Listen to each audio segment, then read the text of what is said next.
Il y a eu les tremblements de terre au Maroc qui a fait plus de 800 morts. Je crois que ça, c'est un bilan provisoire parce qu'on continue toujours à compter les morts et les blessés. Ces gens-là avaient des projets. Ces gens-là avaient, je peux dire, des ambitions comme nous. Ils croyaient qu'ils devaient, mes bien-aimés, voir ce jour, ce samedi. Mais alors que l'heure dernière, c'était le vendredi. Mais personne ne savait. Tel que nous sommes là, personne ne connaît son dernier jour. Je suis en train de dire toujours aux chrétiens, aux enfants de Dieu. Souvent, quand on dit de telles choses, beaucoup pensent que c'est pour faire peur aux gens. Ce n'est pas pour nous faire peur, mais c'est pour que nous soyons conscients de cette réalité et que nous ne sommes pas des éternels. Je le dis et je le répète, quant à la chair. C'est-à-dire, chacun de nous, son dernier jour peut intervenir d'une manière, d'une autre. Il n'y a pas de bonnes surprises dans ce monde. Nous devons, mes bien-aimés, avoir cette pensée.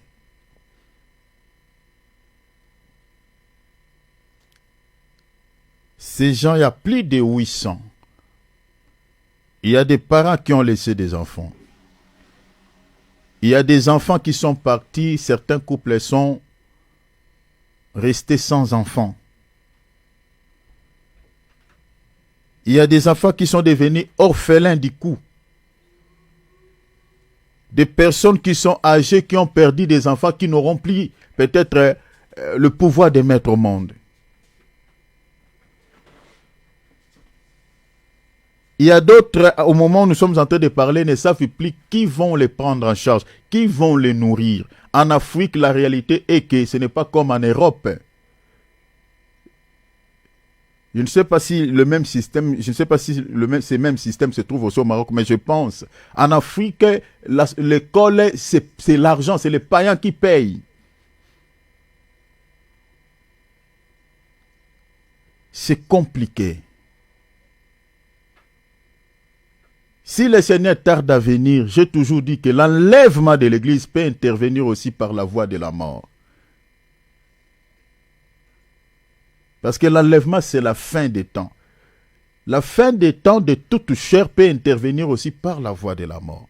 Mais si la personne n'est pas prête et que Madame la mort vient toquer aux portes de son cœur, quel sera maintenant son état au tribunal de Jésus? Parce que vous connaissez l'histoire de l'homme riche et de pauvre Lazare. C'est pour ça que je suis en train de nous interpeller. Marchons dans la crainte des noms du Seigneur. Ça ne sert à rien de garder quelques faiblesses que vous avez peut-être. Ça ne sert à rien de continuer à vivre comme tu étais dans le monde. La Bible dit, je suis dans 1 Pierre, chapitre 1er, verset 14 à 16. Notez ces passages. 1 Pierre, chapitre 1er, verset 14 à 16. Je réitère, l'épître aux Pierres, chapitre 1er, verset 14 à 16. Je paraphrase.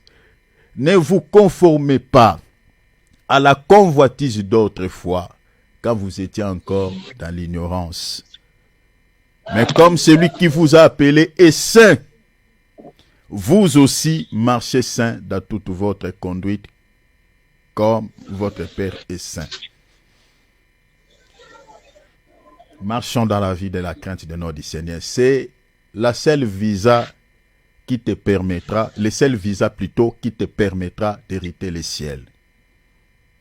La Bible dit, sans la sanctification, personne ne verra le Seigneur. Hébreux 12, 14. Dieu n'a pas du favoritisme. Qu'il va favoriser tel et il va abandonner tel. Non. Dieu nous traite tous au même pied d'égalité. C'est-à-dire, chaque fois qu'il y a des événements qui se passent, cela doit nous interpeller. Parce que souvent, on a tendance que, comme cela est arrivé là-bas, ici, cela n'arrivera pas. C'est souvent comme ça que les hommes pensent. Quand il y a deuil peut-être de l'autre côté dans une famille, c'est comme si dans votre famille, il n'y aura jamais deuil. Non. Nous devons toujours, mes bien-aimés, être prêts à tout moment. Parce que si le Seigneur tarde à venir, la mort est là. Voilà pourquoi, maman, je voulais éviter des mouvements parce que ça nous distrait. Mettez ton micro en mode silencieux. Pendant la prière, tu peux ouvrir. Je suis en train de dire ceci. Pendant que nous avons encore la respiration, là, tu respires. Regarde, examine ta vie tous les jours. Je ne dis pas que tu ne tomberas pas dans les péchés. Et tant qu'humain, puisque tu portes encore en toi ce corps plutôt, ou cette chair corruptible, il arrivera toujours que tu fasses une chute. Mais quand tu tombes dans un souci, dans un péché, cher enfant de Dieu, n'attendez même pas que quand on va se réunir ici pour demander pardon, quand on le fait, c'est pour juste nous donner quand même quelques images de 5 étapes de la prière, quand tu pries même seul, pour que tu saches qu'il faut toujours, dans la prière, il faut confesser les péchés. C'est souvent, des fois, on les fait exprès pour pouvoir quand même nous instruire dans ce sens. Mais même quand tu marches, s'il arrive des fois que tu tombes dans les péchés et que tu es conscient que ce que tu viens de faire là, c'est mauvais, répands-toi directement. Ou tu as mal parlé à quelqu'un et que tu reconnais que ce que j'ai dit à mon frère, à ma sœur, cela n'est pas bien, répands-toi. Ephésiens chapitre 4, verset 26 jusqu'au verset 28. La Bible dit, n'attristez pas le Saint-Esprit de Dieu auquel vous avez été scellés pour le jour de la rédemption. La Bible dit, renoncez à tous les péchés. J'aimerais lire l'écriture que je le dise tel qu'il est écrit. Ephésiens chapitre 4. Parce que quand on voit tout ce qui se passe dans ce monde, ce sont des signes qui ne se trompent pas. Je crois que vous vous rappellerez de ce qui vient de se passer au Maroc par rapport à la prophétie de notre Seigneur, Matthieu 24. Parmi les signes qu'il avait relevés, il y a les tremblements de terre. Chaque année, on perd toujours les gens par les tremblements de terre. Déjà cette année, je crois, il y a eu 2 ou 3 ou 4, je ne sais pas. Le Seigneur a dit, quand vous verrez toutes ces choses, sachez-le que je suis proche à la porte. Mais les gens s'habituent. C'est comme au temps de Noé, vraiment. L'arche est en train d'être construite, mais comme les gens voient le soleil, ils voient que voilà, il fait beau, il y a le vent, voilà. Les gens vivent normal. Mais ils oublient que nous sommes à la fin. Quand on voit ce qui vient de se passer au Maroc, le Seigneur l'a dit. Il dit, quand vous verrez ça, je suis tout proche. Mais combien de serviteurs de Dieu qui préparent les enfants de Dieu par rapport à ces choses, par rapport à tous ces signes que nous sommes en train de voir. Mais ça semble comme une information, voilà. Mais pour nous, les enfants de Dieu, ce sont des signes. Mais comment devons-nous se préparer? Voilà ce qui dit la Bible. Regarde. Ephésiens 4, chapitre... Regarde ce qui dit la Bible. Regarde. Ephésiens 4, verset... Je lis le verset seulement 30 et 31. N'attristez pas le Saint-Esprit de Dieu, par lesquels vous avez été scellés pour le jour de la rédemption. Verset 31. Que toute amertume, que toute animosité, toute colère, si vous avez quelqu'un qui s'énerve, qui se met tout le temps en colère. La Bible dit quoi? Toute colère, amertume, toi qui pardonnes difficilement, qui rumines les gens dans ton cœur sent déjà mauvais aux yeux de Dieu.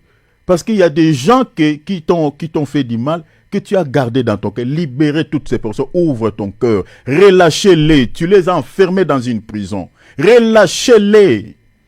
Parce que si le Seigneur vient te trouve comme ça, il voit les gens dans ton cœur que tu as ruminés et que tu vis dans l'amertume, tu rateras le ciel. Toutes ces personnes-là qui sont mortes, plus de 800 personnes, on ne sait pas. Je crois que parmi eux, il y a aussi des enfants de Dieu. Il y a des chrétiens. Ce n'est pas tous les païens. Ici, la Bible nous interpelle. Laissez-moi, parce que commencer notre introduction de ces temps de prière, même par cette petite exhortation. Le Seigneur dit, n'attristez pas, n'affligez pas mon esprit que je vous ai donné. L'esprit de Dieu habite où? L'esprit de Dieu n'habite pas dans une forêt, n'habite pas dans un désert. Dieu a placé son esprit dans nos cœurs. 1 Corinthiens chapitre 3, verset combien? Verset 16. Ne savez-vous pas que vous êtes le temple de Dieu et que l'esprit de Dieu habite en vous? Il a placé son esprit en nous. 1 Corinthiens chapitre 6, verset 19. La Bible dit, nous avons été scellés. Recevoir le Saint-Esprit pour manifester les dons et recevoir le Saint-Esprit comme un sceau, c'est deux choses différentes. Je l'ai dit ici et je ne cesserai de les répéter. Beaucoup de gens pensent parce qu'ils prophétisent sous l'onction du Saint-Esprit, il ira au ciel.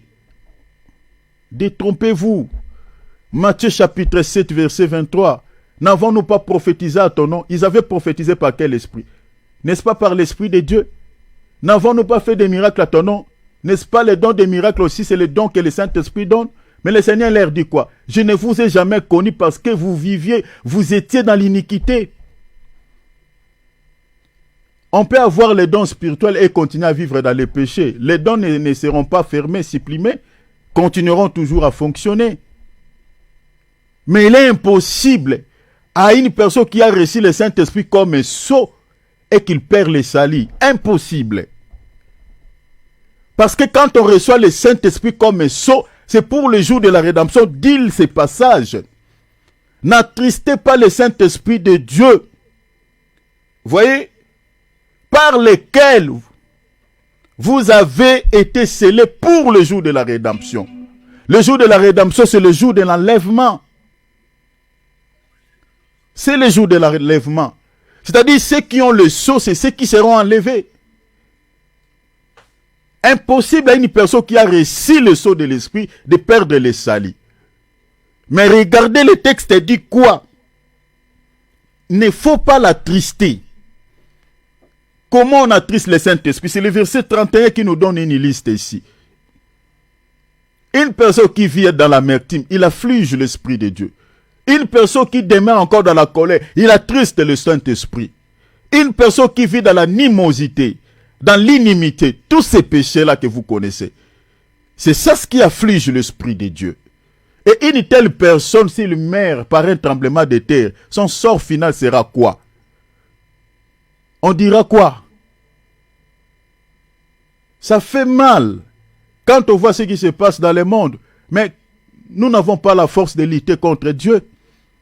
On n'a pas la force de dire que Seigneur, pourquoi tu permets tout ça? Ça fait mal. Mais le Seigneur a dit, quand vous verrez ces choses arriver, je suis tout proche à la porte. L'Israël est l'enfant chéri de Dieu. Mais à cause du péché, Dieu les a abandonnés, l'a rejeté jusqu'à présent. Le Seigneur n'aime pas le mal et le péché. Nous devons changer. Nous devons changer et vivre comme des enfants de Dieu authentiques. Loin de l'hypocrisie. Loin de tout péché. Pour que nous soyons qualifiés au jour où le Seigneur reviendra pour pouvoir nous récupérer. C'était juste une interpellation à nous les enfants de Dieu. Quand je nous dis ces choses, c'est par amour, c'est parce que je nous aime. Parce que je veux que nous soyons sauvés. Je ne veux pas que mon frère, ma soeur qui est connecté à ces programmes, que puisse rater l'enlèvement. Je veux que nous soyons sauvés. Voilà pourquoi j'ai l'habitude de prêcher toujours dans ce sens. Parce que souvent sur les réseaux sociaux, quand on regarde l'évangile, ce qui est dit n'a rien à voir avec le salut de l'âme. Soyons prudents. Le Seigneur viendra comme un voleur dans une nuit. Soyons prudents. Nous allons lui demander de l'aide. Nous allons s'humilier. Sois humble, s'il vous plaît, devant le Seigneur. Humilions-nous. Dis Seigneur, tout seul je ne peux pas. Tout seul je n'arriverai pas. Mais je te prie, Père, de travailler mon cœur, de travailler mes faiblesses, de travailler mon comportement, travailler mon caractère, afin que je ne rate pas ces jours merveilleux. Même s'il arrive que tu tardes à venir et que je parte, Seigneur, que mon âme soit sauvée. Prions, humilions-nous devant le Seigneur. Prions, demandons l'aide. Je te prie.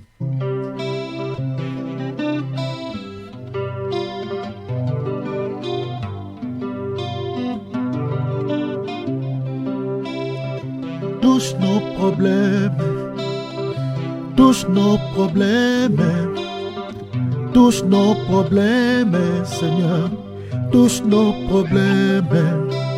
Nous voulons être sauvés, nous voulons être affranchis, nous voulons être guéris, nous voulons être sauvés. La main visible, la main du Père, la main de Dieu, la main puissante qui peut toucher sans douleur, qui peut guérir sans cicatrice, oh, qui peut toucher sans douleur, papa, qui peut guérir sans cicatrice, oh. Touche nos problèmes, papa, touche nos problèmes, touche nos problèmes, Jésus, Jésus.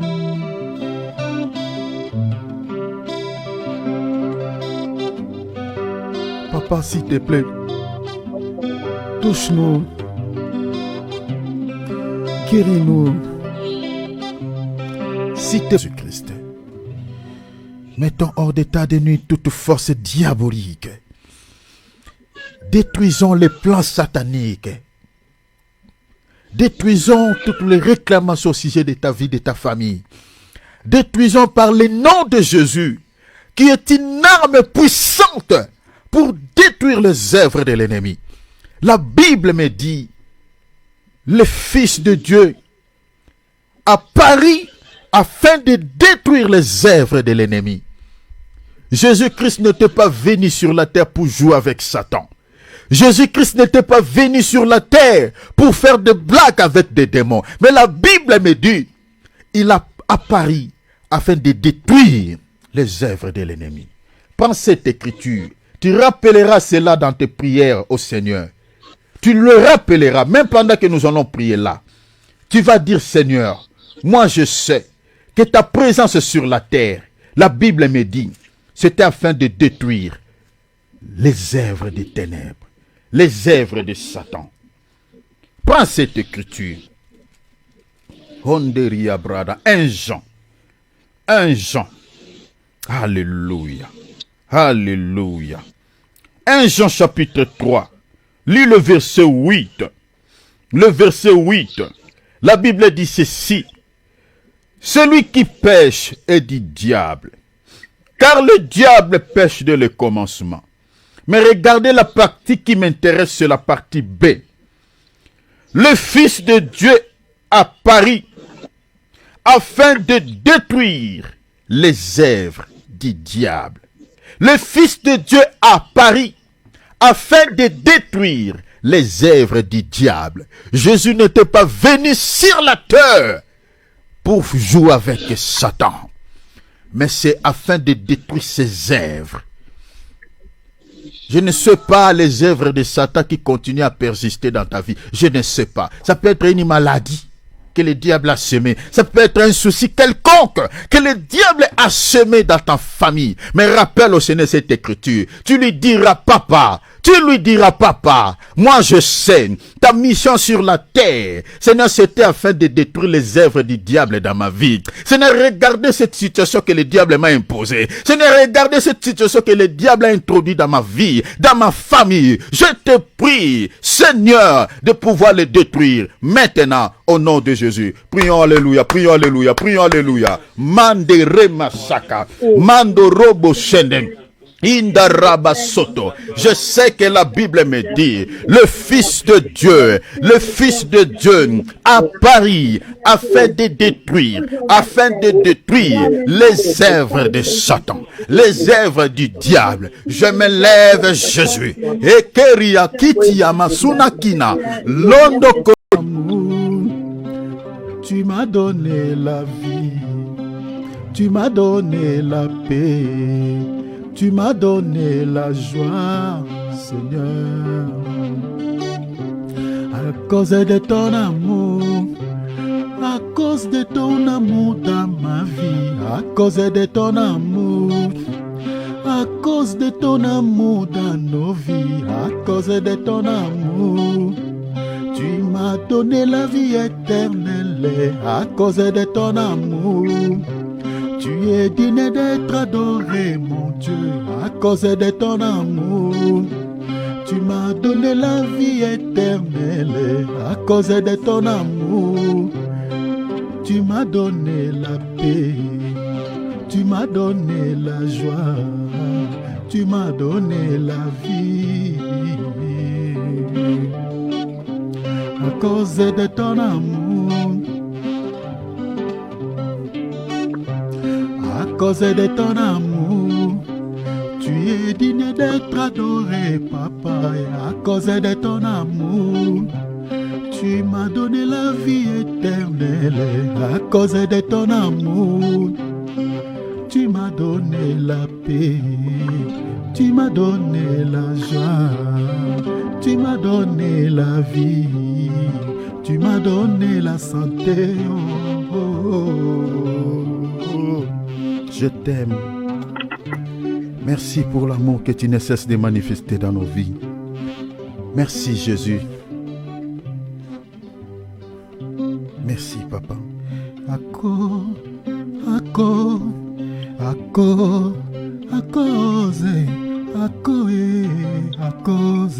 ton amour.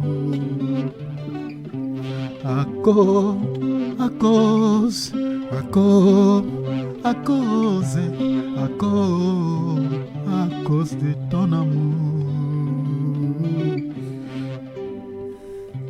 Merci. Alléluia. Acclamons le Seigneur. Que le nom du Seigneur Jésus-Christ soit béni, notre Dieu. Vraiment, voilà, prenons nos Bibles, prenons nos calepins.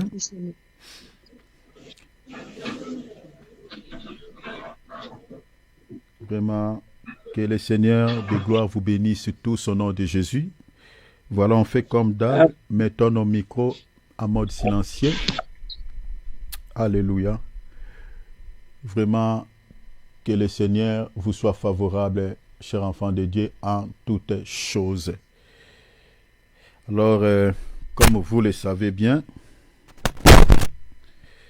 nous sommes en train de partager sur ce thème que nous avions commencé il y a déjà quelques semaines.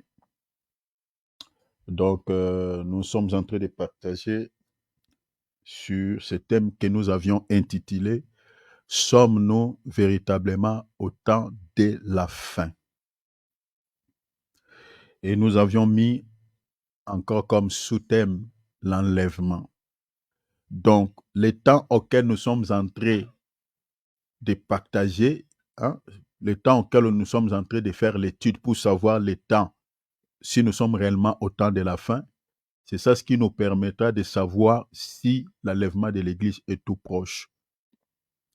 Donc, le but, c'est ça. La raison pour laquelle nous avons mis comme thème, sommes-nous véritablement au temps de la fin? Et si nous sommes réellement au temps de la fin, c'est que l'enlèvement de l'Église est tout proche. Donc, c'est ça le but de cette étude. Donc, je crois que très, très bientôt, je toucherai déjà sur l'enlèvement parce que je suis en train d'aller vers ce sujet pour parler de l'enlèvement. L'enlèvement de l'Église, c'est quoi? Peut-être vous entendez souvent l'enlèvement de l'Église, c'est quoi? Et qu'est-ce qui se passera à l'enlèvement de l'Église? Est-ce que ça sera comment? On va partir avec nos voitures, comme on va partir à l'enlèvement avec nos bijoux. On va partir à l'enlèvement tout uni où on aura des habits. On va partir à l'enlèvement comment? Est-ce que moi, je partirai à l'enlèvement? Que faut-il faire pour participer à cet événement qui aura lieu dans ce monde? Donc, voilà, on va toucher beaucoup de sujets. Mais avant qu'on arrive là, chers enfants de Dieu, nous sommes en train de faire d'abord l'étude sur les temps de la fin. Je vais d'abord nous fixer dans le temps et puis dans l'espace par rapport à toutes ces choses que nous sommes en train de voir dans ce monde. Tout ce qui se passe dans ce monde, les djihadistes, les terrorismes, les attentats, les tremblements de terre, vous entendez des bruits, des guerres, ça et là. Donc, le monde n'a pas la paix. Il n'y a pas la paix. Il n'y a pas la paix. Donc, il y a toujours beaucoup de soucis à travers le monde. Alors, est-ce que toutes ces choses qui se passent dans ce monde, ce sont des choses qui viennent au hasard, comme ça, par hasardement, ou voilà, c'est parce que voilà, les gens ne veulent pas s'entendre. Vous voyez? Pourquoi il y a tous ces soucis? Nous sommes en train d'étudier. Pourquoi les dirigeants de ce monde ne peuvent pas s'entendre? Pourquoi il y a toujours des tiraillements? Qu'est-ce qui les attire? Pourquoi on ne peut pas vivre dans l'amour? Pourquoi on ne peut pas partager tout ce que le Seigneur a mis à notre disposition, toutes les richesses, qu'on partage cela, voilà, équitablement dans la paix, et puis on vit tranquillement. Pourquoi on ne peut pas faire ainsi? Pourquoi il y a des gens qui sont milliardaires, multimillionnaires, et qui ne veulent pas partager les richesses avec les autres? Pourquoi il y a ça? Pourquoi il y a l'injustice? Nous vivons dans un monde injuste. Pourquoi tout ça? Pourquoi les gens ne peuvent pas être conscients? Il y a tant de questionnements par rapport à tout ce que nous sommes en train de voir dans ce monde, mais la réponse par rapport à toutes ces questions se trouve dans la parole. Nous allons voir à la lumière des Écritures, vous allez comprendre pourquoi il y a toutes ces choses dans ce monde, les bruits des guerres, des attentats, tout ça. Qui est derrière tout ça? Nous allons partager ça ici. Vous allez comprendre que c'est une grande distraction. Si vous n'avez pas la connaissance de la parole de Dieu, vos yeux seront toujours braqués à toutes ces choses et le Seigneur reviendra et vous allez rater l'enlèvement. Donc, il faut que vous compreniez. C'est pour cela que je suis en train de vous demander, mes frères, mes sœurs dans le Seigneur, ma famille en Christ, parce que ma vraie famille, c'est ceux qui sont là. Oui, parce que nous allons partir au ciel. Peut-être ma famille de la chair, dans la chair, je ne sais pas. Mais je sais que ceux qui ont donné déjà leur vie en Christ, c'est ça la vraie famille. Parce que nous allons partir au ciel ensemble. Je suis en train de vous supplier, par la compassion du Seigneur Jésus-Christ, de suivre ces messages avec beaucoup d'intention et beaucoup d'intérêt. Que cela ne vous fasse pas peur, mais que cela plutôt vous prépare pour ces grands événements qui aura lieu très, très bientôt. Alors, je ferai une petite récapitulation par rapport à là où nous sommes attelés. Nous sommes en train de partager sur le Messie souffrant et le Messie régnant. Le Messie souffrant, le Messie régnant, c'est la même personne. C'est-à-dire, c'est le Seigneur Jésus-Christ. C'est-à-dire, sa première venue, la première fois où Jésus était venu sur terre, c'était en tant que Messie souffrant. Et cette prophétie, la prophétie en fait au sujet du Messie souffrant est accomplie à la croix de Golgotha. Alors, sa deuxième venue, il ne viendra plus pour souffrir à la croix de Golgotha, mais plutôt pour régner sur la terre avec un peuple. Donc, la deuxième venue du Seigneur Jésus-Christ, ça sera pour régner. Alors, je suis en train de dire ceci, je nous interpelle. Pourquoi je suis allé là-bas d'abord? Pourquoi je parle sur le Messie souffrant? Pourquoi je parle sur le Messie régnant? Parce que le but de cette étude, nous sommes en train de chercher, de connaître l'état auquel nous sommes en train de passer dans ce monde. C'est pour cela que je suis allé là-bas. Parler un tout petit peu du Messie souffrant, parler un tout petit peu du Messie régnant, parce qu'il y a quelque chose qui se cache là-bas. Vous me comprenez, chers enfants de Dieu. Le but, c'est ça. Et pour ça, je touche sur le Messie souffrant et sur le Messie régnant. J'avais dit tantôt ici que la première fois où Jésus-Christ était venu en tant que Messie souffrant, était venu sur terre en tant que Messie souffrant, selon la prophétie, suivez-moi ici très bien, selon la prophétie, l'Israël devait être dispersé dans le monde entier. Ça, c'est le signe que les prophètes nous avaient donné par rapport au Messie souffrant. C'est-à-dire, quand il reviendra, pour que vous sachiez que celui qui est venu là, c'est le Messie souffrant. Parmi les signes, ils vont rejeter ce Messie. Après le rejet de ce Messie, ils seront dispersés dans le monde entier. Quand vous verrez ce peuple être dispersé à travers les mondes, là, vous devez directement comprendre que celui qui était venu là, qu'on avait rejeté, c'est lui le Messie souffrant. Maintenant, les prophètes nous ont encore dit, au sujet du Messie régnant, quand il viendra encore pour pouvoir régner sur la terre, pour que vous sachiez et que vous compreniez que celui qui vient là, c'est lui le Messie régnant, parmi les signes. Le peuple qui était dispersé dans le monde entier, vous allez le voir retourner aux terres de leurs ancêtres. Quand vous verrez ce peuple qui était éparpillé dans la nature, dispersé dans les quatre coins du monde, commence à se rassembler, à se réunir pour pouvoir faire alia, retourner au pays des ancêtres, mettez-le dans votre esprit et que le Messie régnant est proche à la porte. Je ne sais pas si je me fais comprendre jusque-là. Donc, nous comprenons que par rapport à ces deux mouvements, nous pouvons maintenant comprendre l'état maintenant auquel nous sommes en train de traverser dans ce monde. Parce que la prophétie et les signes qui caractérisent le Messie souffrant sont tous bel et bien accomplis. Parce que quand Jésus était venu, on a vu ce peuple les rejeter.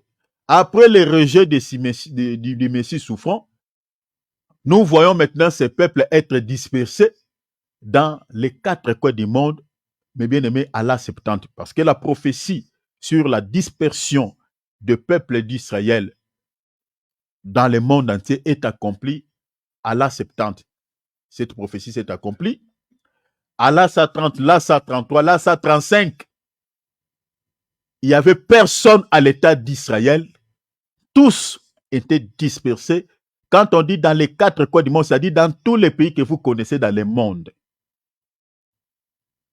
Et l'Israël n'était pas aimé. Partout où il partait, selon les prophéties, le Seigneur avait dit, vous ne serez jamais en paix même là où vous irez. Vous ne resterez jamais tranquille. Il était comme un peuple apatride. Quand on dit apatride, c'est-à-dire un peuple qui n'avait pas l'accès aux soins médicaux, qui n'avait pas l'accès, je peux dire quoi, au soutien financier, qui n'avait pas l'accès à tout ce que moi et toi, nous avons aujourd'hui. Donc, il était un peuple apatride partout où il était. C'est-à-dire, si un juif tombe malade, il faut que eux-mêmes, les juifs, trouvent les solutions pour lui.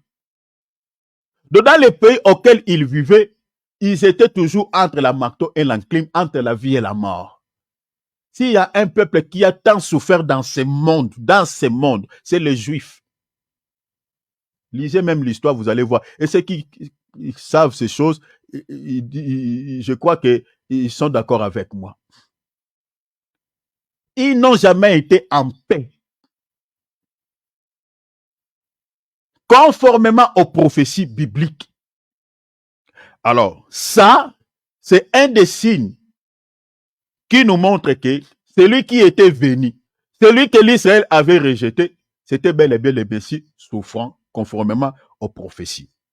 Cette prophétie s'est accomplie, comme je viens de dire, depuis l'an 70, l'an 130, l'an 135, après les rejet du Messie et après son départ, son ascension. Maintenant, au sujet du Messie régnant, parce que Jésus ne reviendra pas pour mourir, comme je viens de dire, mais cette fois-là, il vient pour pouvoir régner avec un peuple. Mais les prophètes nous ont parlé des signes. On verra le peuple qui était dispersé retourner dans leur terre. Est-ce que cette prophétie a-t-elle été accomplie ou pas?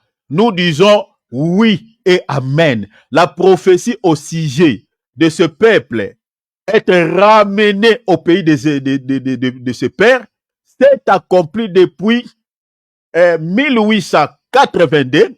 Il y avait une grande population de peuple juif qui quittait la Russie et l'Union soviétique pour pouvoir retourner au pays de leurs pères. Et en 1900, le 14 mai 1948, l'Israël a été reconnu dans le monde entier comme étant un État. Donc, la prophétie au sujet du retour des peuples juifs au pays de ce père est accomplie. Il y a déjà plusieurs, je peux dire, plusieurs décennies. Donc, depuis 1948, l'Israël est devenu un État. Tous les peuples juifs se retrouvaient dans leur terre. Donc, en voyant cela, nous comprenons que le Messie régnant est tout proche à la porte. Est tout proche à la porte. C'est ça ce qui nous indique que l'état auquel nous sommes en train de vivre, donc ce n'est pas un temps de jouer, ce n'est pas un temps de faire quoi que ce soit, mais c'est un temps de se préparer parce que l'enlèvement de l'Église peut intervenir à n'importe quel moment.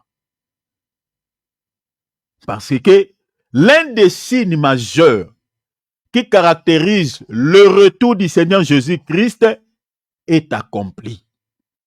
Quand on voit l'Israël retourner au pays de ses pères, nous comprenons que le Messie est tout proche à la porte. Alors, souffrez un peu, c'est ça le titre que nous sommes en train de faire. Alors, ce que je viens de dire, nous allons voir maintenant à la limite de Écritures, parce que ça, je fais qu'une petite récapitulation, mais je vais aller un peu vite, parce que je ne vais pas trop m'attarder sur ça. Frère David prend déjà Daniel chapitre 9, verset 25, parce que je vais faire une petite récapitulation, je vais toucher Daniel, les 70 semaines, et puis je rajouterai quelque chose. Je crois que si on aura le temps, je parlerai directement sur la répercussion engendrée par le refus du Messie. Je toucherai directement ces sujets. Alors, regardez, la prophétie au sujet du Messie souffrant, comme on avait vu, David avait parlé sur le Messie souffrant. Il y a beaucoup de prophètes, mais j'avais pris seulement quelques prophètes, quelques écritures, parce que si on lit tout, on ne va pas finir. David avait parlé du Messie au sujet du Messie souffrant. Il les compare même comme une femelle, comme une biche. Vous voyez? Donc, c'est pour ça qu'on dit toujours que Jésus était mort comme une femme. Je suis dans Psaume chapitre 22, verset 1er. On les compare comme une biche. Même l'estimation qu'on estime à une femme, c'est-à-dire l'argent que Judas Iscariote avait vendu, c'est 30 pièces d'argent, c'est la valeur d'une femme, selon Lévitique chapitre quoi, combien 24, je crois, verset 4. Donc, vous voyez, même David, il avait prophétisé de sa nature comme une femme, comme une biche. Il dit au chef de centre, sur biche de l'aurore, vous voyez, on parle de lui. Il dit, mon Dieu, pourquoi m'as-tu abandonné? Ça, on avait déjà lu. Donc, vous voyez, c'est lui qui avait dit. C'est-à-dire, vous savez, Jésus-Christ, il a accompli toutes les écritures de la loi, que ce soit la loi, les prophètes et les psaumes. Quand Jésus dit, mon Dieu, pourquoi m'as-tu abandonné? Il devait dire ça, parce qu'on avait prophétisé au sujet de lui. Il dira ça. Il devait répéter cela, accomplir cette écriture. Si vous lisez Psaume chapitre 22, verset 1, verset 16, vous lisez le verset 17, vous avez déjà ces passages, hein, je suis en train de répéter. Le verset 17, verset 20, 21, vous allez voir que quand David parlait ici, chantait ici, il ne chantait pas pour lui. Il prophétisait au sujet de lui. Même Psaume chapitre 16, c'est toujours Jésus. Ésaïe 53, c'est un verset que beaucoup de chrétiens connaissent. Ésaïe chapitre 53, verset 3. Si vous lisez le verset 4, le verset 5, 6, vous lisez jusqu'au verset 7, on parle de lui, Messie souffrant. La Bible dit, il était l'homme de douleur, c'est de nos souffrances qu'il s'est chargé. Vous voyez, l'homme de souffrance, c'est pour ça qu'on dit Messie souffrant. Donc, vous voyez que tous ces prophètes avaient prophétisé au sujet de lui. Alors, rapidement, prenons Daniel chapitre 9, rapidement mon frère, on y va. Daniel chapitre 9, commence à partir du verset 24, mon frère David. Allez-y, mon frère. 70 semaines ont été fixées. 70 semaines ont été fixées sur ton peuple. Et sur la ville sainte. Et sur ta ville sainte. Pour faire cesser Donc, vous comprenez que les 70 semaines est fixé pour faire cesser les transgressions. Je vous avais dit tantôt ici, les semaines dont on parle ici n'a rien à voir avec les semaines que nous avons. C'est-à-dire, 7 combien? On dit quoi? 7 jours égale une semaine. Ça n'a rien à voir. Je vous avais dit ici que les semaines dont on parle ici, ce sont des années. C'est comme ça qu'on comptait les années à l'époque. Je vous avais donné l'écriture de Genèse chapitre 28. Hein? Vous allez voir que Jacob avait travaillé 14 ans chez Laban.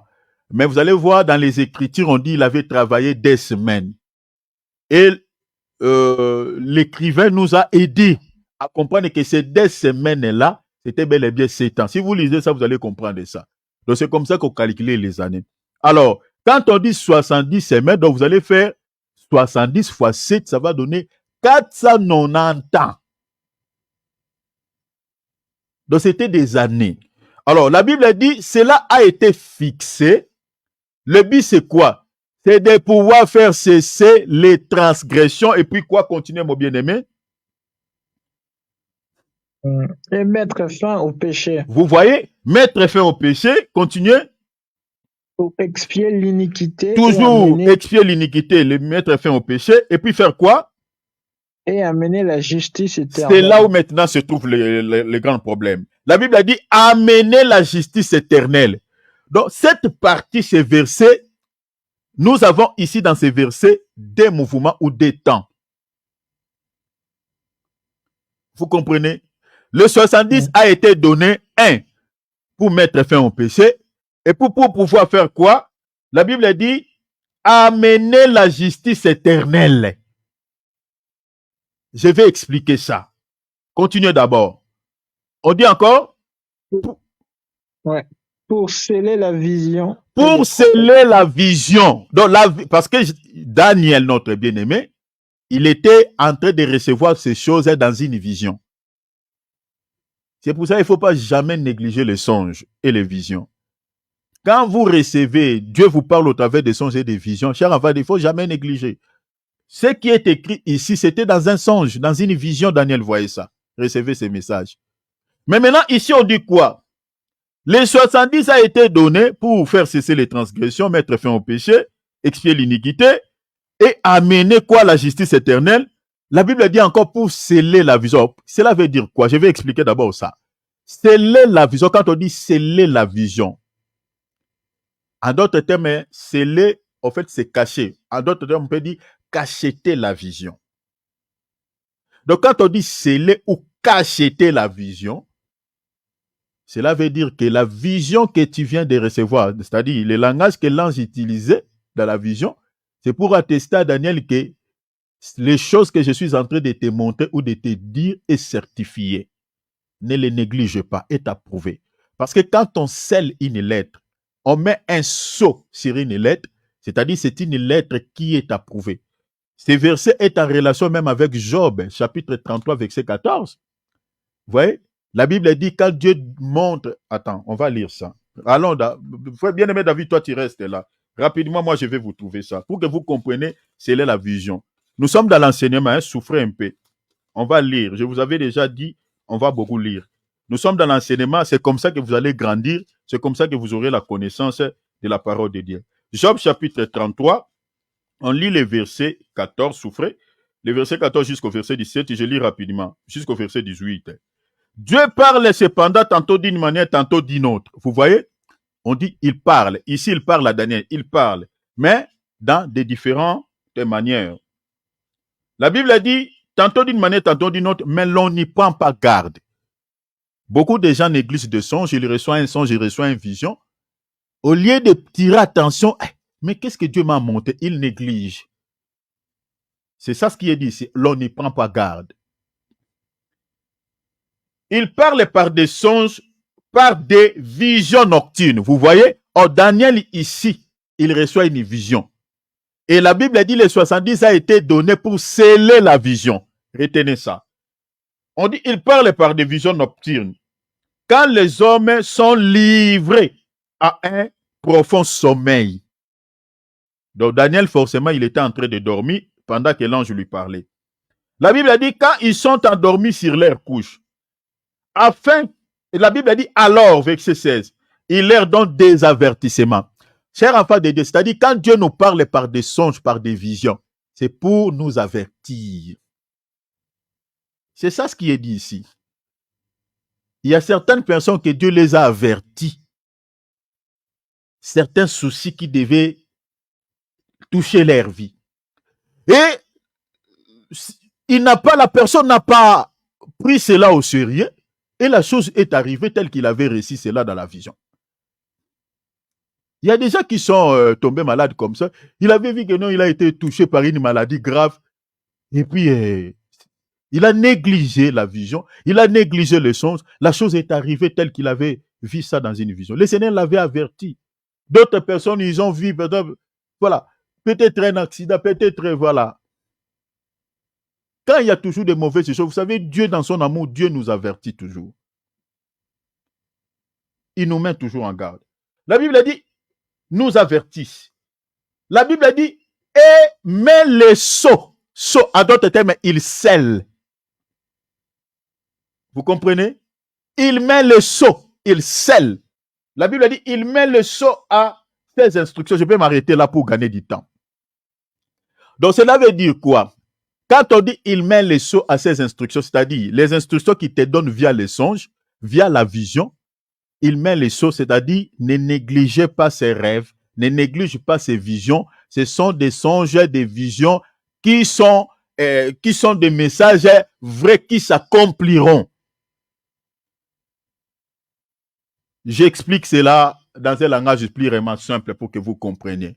Quand on dit il met des sceaux à ses instructions, ce sont des songes qui arrivent souvent 2, 3 fois, 4 fois. Quand vous recevez les mêmes songes ou la même vision 2 fois, 3 fois, 4 fois, c'est ça les sceaux. C'est-à-dire, c'est un message qui est approuvé. Parce que quand on met un sceau dans une lettre, on met un cachet, c'est-à-dire cette lettre-là ne les néglige pas. Quand tu regardes le sceau, tu regardes le cachet. Ah, ça vient du gouverneur. Ah, ça vient du président. C'est-à-dire, vous allez considérer, cette lettre.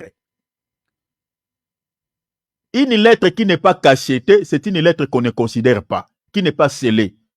Mais quand on scelle une lettre, on met un sceau, c'est-à-dire c'est une lettre qui est certifiée, qui est approuvée, ne les néglige pas. Alors c'est ça le langage qui est employé ici. C'est-à-dire ce sont des rêves qui se répètent 2, 3 fois, 4 fois. Alors quand tu fais déjà le même rêve 2 fois, 3 fois, ne les néglige pas.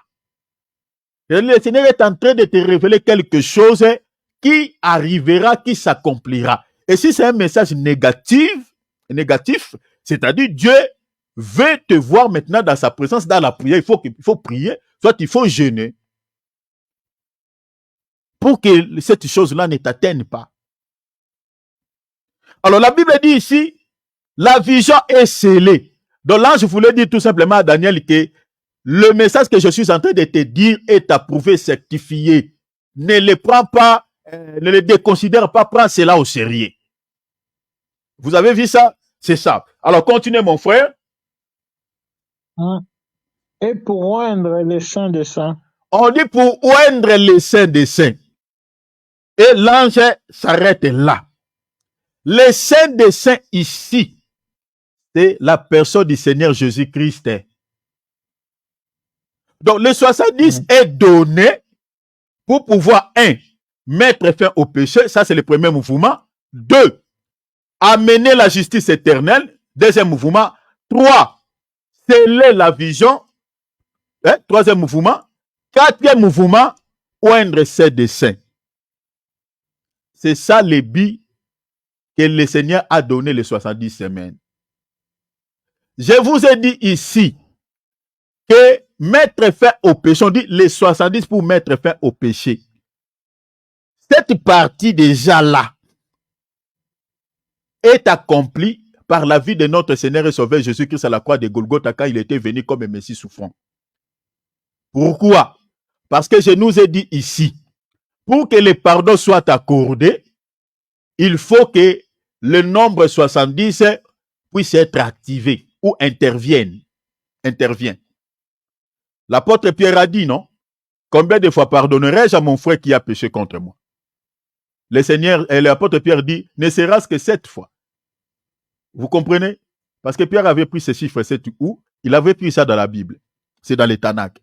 Le Seigneur dit, non, je ne te dis pas 7 fois, mais 70. Le Seigneur complète, il dit 70 fois 7 fois.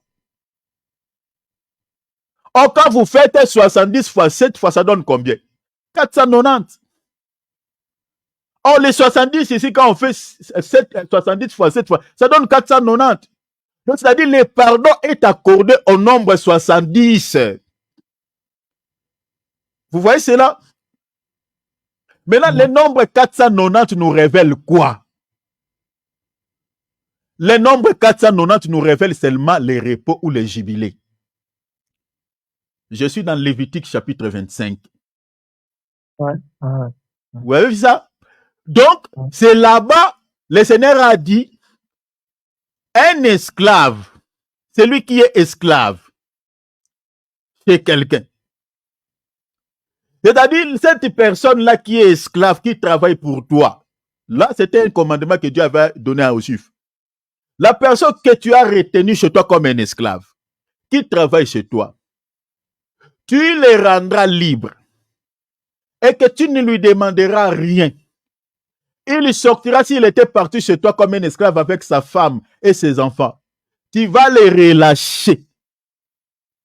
Après combien de temps? Le Seigneur avait dit après 400 c'est-à-dire 49e semaine. Je crois qu'on va lire ça pour que je ne dise pas de bêtises. Regardez, Lévitique. Allons là-bas. Lévitique. Lévitique, prenons chapitre 25. On va lire le verset 8. Tu compteras 7 sabbats, que 7 sabbats d'année. 7 fois 7 années, et le jour de ces 7 Shabbats d'année, la Bible dit quoi? Feront 49 ans. Vous voyez, nous avons le chiffre 49. Et il dit quoi? Vous allez voir que 490 est ici. 49 ans. Maintenant, regardez le verset 9. Il dit, le 10e jour du 7e mois. Vous voyez? Le 10e jour du 7e mois. Donc, c'est-à-dire, Shabbat ici. Regardez, je termine d'abord la lecture. Il dit, tu feras retentir le son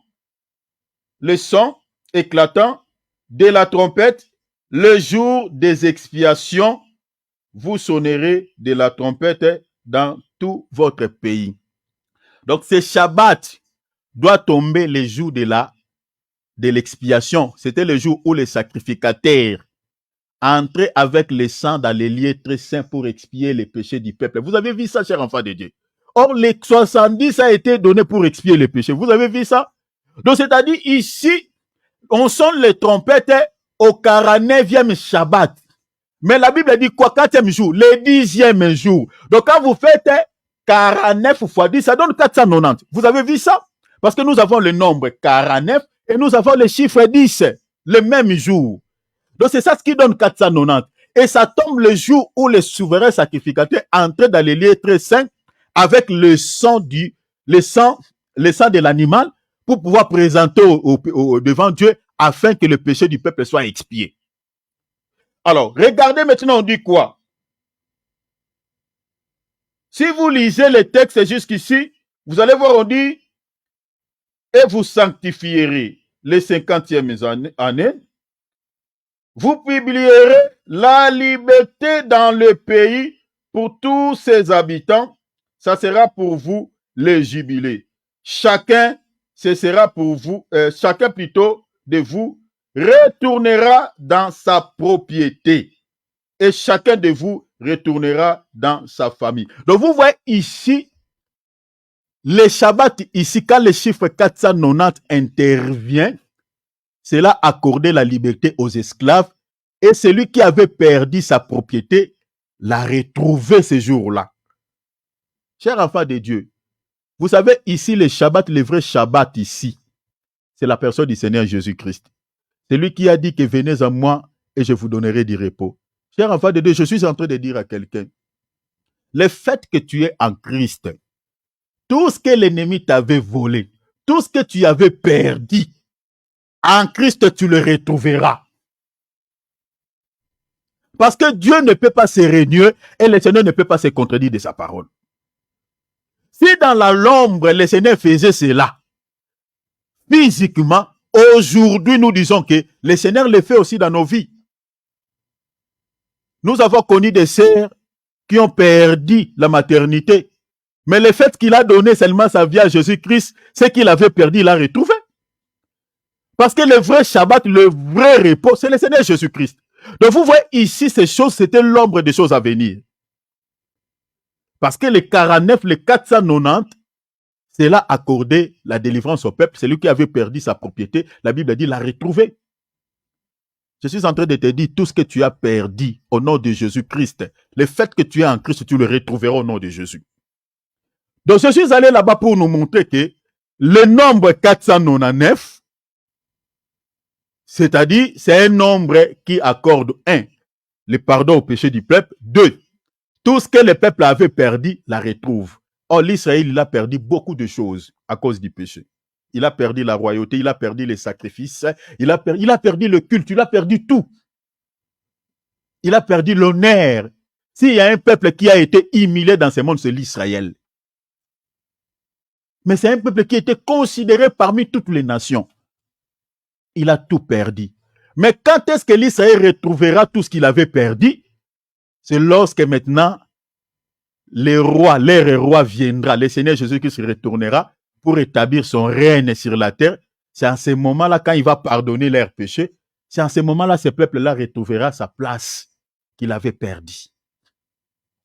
Alors, vous comprenez que le 70 a été donné pour pouvoir quoi? Mettre fin au péché. Nous disons que cette prophétie a été accomplie dans la vie de notre Seigneur et Sauveur Jésus-Christ parce que le nombre 70 ne prenait pas aussi ça comme un nombre comme ça, mais c'est la vie d'un roi. Selon quelle écriture? Selon Ésaïe, chapitre 23, verset 15. La Bible a dit, le nombre 70, c'est la durée de la vie d'un roi. Or, la durée de la vie d'un roi, qui s'y a donné sa vie pour que nous nous soyons pardonnés aujourd'hui, pour que nos péchés soient expiés, pour que nos iniquités soient expiées, c'est Jésus. La Bible a dit, il a dit dans Jean chapitre 10, je donne ma vie pour mes brebis. Donc la vie, c'est ça le nombre 70, selon Ésaïe 23, verset 15. Donc vous comprenez que le nombre 70, cela parlait de la vie d'un roi que nous expliquons, Jésus-Christ, qui avait donné sa vie à la croix de Golgotha pour que nos péchés aujourd'hui soient pardonnés. Alors nous avions dit encore que Jésus à la croix, il n'a pas pardonné seulement les péchés des nations, mais y compris l'Israël. Même ses péchés ont été pardonnés parce que Jésus était mort aussi pour eux. Ça, c'est d'abord la première dimension de ce nombre 70, c'est pour mettre fin au péché.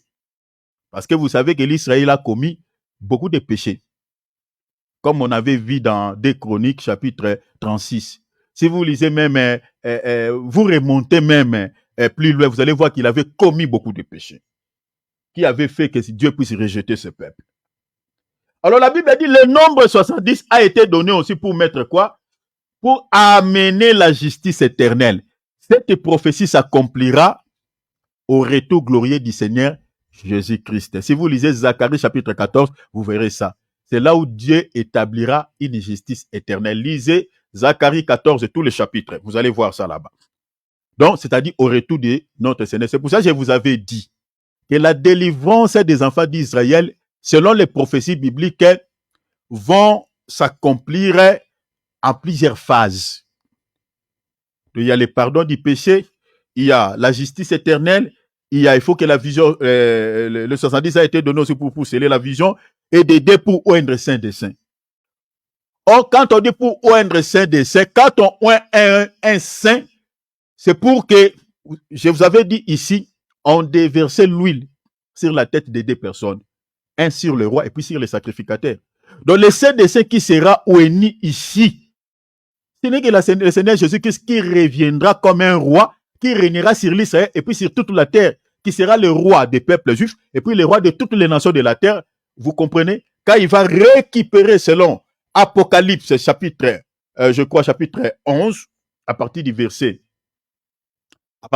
15, la Bible dit le royaume de la terre sera remis à notre Seigneur et Sauveur Jésus-Christ. C'est à ce moment-là, le Seigneur établira son royaume. Parce qu'il y aura 1000 ans qui va se passer. Après 1000 ans, il y aura la guerre de Gog et Magog. Après Gog et Magog, le Seigneur établira son règne. Je vous expliquerai, si on aura le temps, je vous expliquerai la guerre d'Armageddon et puis les Gog et Magog. Parce qu'il y a aussi pas mal de confusion par rapport à ces deux guerres. Vous voyez, Gog et Magog, Jésus-Christ viendra combattre les nations. Rapidement, je passe. Viendra combattre les nations. Pourquoi il viendra combattre les nations? Il faut comprendre que quand Jésus-Christ était venu pour la première fois, en tant que Messie souffrant, c'était pour pouvoir mourir à notre place, afin que nos péchés soient pardonnés. Mais quand il reviendra pour la deuxième fois, il reviendra pour régner. Mais pour régner, non seulement pour régner, pour mettre fin aussi au système politique de ce monde, au système social de ce monde, au système économique de ce monde. Parce que c'est un système injuste, c'est un système diabolique. Le système politique de ce monde, le système social de ce monde, le système économique de ce monde, c'est un système satanique qui ne permet pas aux gens de vivre, qui ne pousse pas les gens à la crainte de notre Seigneur. Alors le Seigneur Jésus-Christ viendra à son retour glorieux mettre fin à tous ces systèmes. Et il établira son système, le système éternel, le système de Dieu. C'est pour cela que la Bible dit, Le 70 a été donné aussi pour amener la justice éternelle. Quand on dit la justice, c'est-à-dire une justice équitée. Regardez la justice de ce monde. C'est une justice qui n'est pas équitée. Une justice corrompue. Ceux qui ont des moyens ne font jamais la prison. Regarde Donald Trump. Hein? Il n'a même pas dormi quelques heures. On l'amène là-bas et puis il est rentré. Il a des moyens. Même si les fractions là étaient vraies.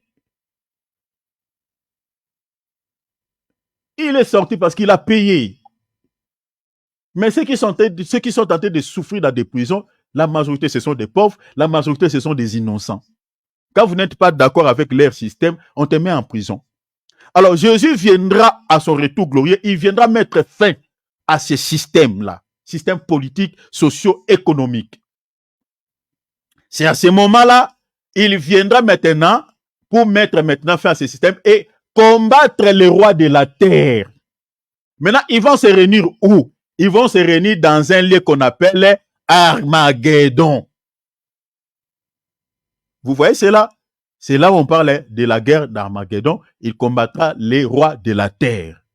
Et le Seigneur les vaincra. C'est l'Apocalypse parce que le Seigneur va les frapper par les 7 coupes de la colère. Je suis dans Apocalypse chapitre 8. Et puis, il va les frapper, par les 7 trompettes. Ça, c'est Apocalypse 8. Et puis, par les 7 coupes de la colère de Dieu. Ça, c'est Apocalypse chapitre 15. C'est comme ça qu'il va combattre les rois de la terre. Et puis, le royaume de la terre sera remis entre ses mains. Vous voyez? Mais maintenant, Gog et Magog, ça sera après le millénium. Après, parce que dans le règne des 1000 ans, le Seigneur va nous récompenser, va nous donner des récompenses. On aura des récompenses comme des trônes, beaucoup de choses. Chers enfants de Dieu, ne ratez jamais le ciel. Je nous dis, ne ratez, je le dis de tout le monde, ne ratez. Prie le Seigneur, que le Seigneur te fortifie. De marcher dans la crainte de son nom. De faire des choses qui honorent Dieu. De poser des actes qui plaisent au Seigneur. Parce que, mes bien-aimés, il y a des merveilleuses promesses, mes bien-aimés, qui nous attendent. La Bible dit dans Romains, je crois quelque part, la Bible dit, les souffrances du temps présent ne seront comparables au poids éternel. C'est-à-dire, tout ce que nous sommes en train d'endurer dans ce monde, tout ce sous, mes bien-aimés, nous allons, sera effacé complètement. On n'aura même pas les images de cela. Parce que les biens que le Seigneur va nous accorder, les biens que le Seigneur nous donnera, mes bien-aimés, donc, on va carrément oublier tout ce qu'on avait enduré dans ce monde. On aura une vie comme du jamais vu, mes bien-aimés, auprès du Seigneur Jésus-Christ. Parce qu'il y a au moins 2 fêtes qui aura lieu. Le jour d'enlèvement, on fera d'abord 7 ans. Ça, c'est la première fête. Avec le Seigneur Jésus-Christ, le Seigneur va nous considérer comme étant sa femme. Et là, le Seigneur va nous récompenser. Plusieurs récompenses. Maintenant, après les 7 ans là-bas, nous allons retourner sur la terre. Sur la terre, ici, nous allons faire maintenant 1000 avec le Seigneur. Il y aura encore des récompenses, ça sera encore une fête. Là, Satan sera coffré dans l'abîme pendant 1000 ans. Et la Bible dit, il y aura personne qui séduira la terre, aucun démon. Il y aura plus de maladies, il y aura plus la mort. Vous voyez cela? Donc, toutes ces choses, ce sont des belles promesses que le Seigneur nous a faites. Et après 1000 ans, il y aura maintenant, la Bible dit, Satan sera relâché. Et le Seigneur va livrer les derniers combats avec les diables. Ça s'appelle la guerre de Gog et Magog. Beaucoup disent que ce combat se passera de manière physique. Non, ça ne se passera pas de manière physique. Le combat que le Seigneur va livrer physiquement avec les diables, ça sera avec les nations, le roi de la terre. Ça sera physique. Mais Gog et Magog contre Satan, le diable est un esprit. Ça se passera de manière spirituelle que le Seigneur va lier Satan et le jeter dans les lacs de feu. Ça, c'est déjà à titre d'information que je vous donne. Mais quand on touchera ces choses, on va vous les révéler, mes bien-aimés, à la lumière des Écritures. Alors, je suis en train de dire que la justice éternelle sera établie au retour glorieux du Seigneur Jésus-Christ pour accomplir cette écriture des 70 semaines de Daniel.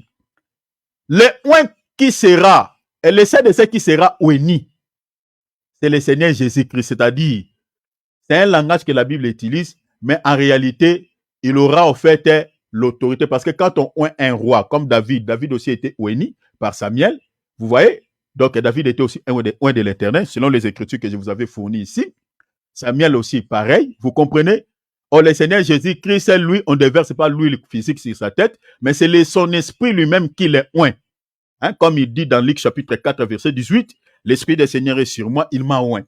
C'est-à-dire, il sera oint encore de nouveau. Cette fois-là, ça ne sera pas pour pouvoir mourir, parce que quand il était venu comme Messie souffrant, il était venu comme un sacrificateur et puis comme sacrifice. Donc lui-même, il était le sacrificateur, le souverain sacrificateur, en même temps le sacrifice. Voilà pourquoi il avait reçu l'onction aussi comme étant souverain sacrificateur. Vous voyez, il m'a oint. Mais maintenant, quand il viendra comme un roi pour pouvoir régner, établir son règne sur la terre, il sera de nouveau oigné. C'est ça ce qui est dit ici. Donc le 70 a été donné pour oindre le Saint des Saints. Cette fois-là, pour régner. Donc, tout ce que je viens de dire pour expliquer seulement le verset 9. Continuez, mon bien-aimé David, je vais vous révéler quelque chose rapidement. Ouais. Sache-le donc. Ça, c'est le verset 25 de Daniel 9. Sache-le donc. Ouais.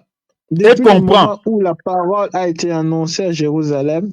Depuis la parole a annoncé que Jérusalem sera rebattue. Ça, c'est Jérémie chapitre 31, verset 38.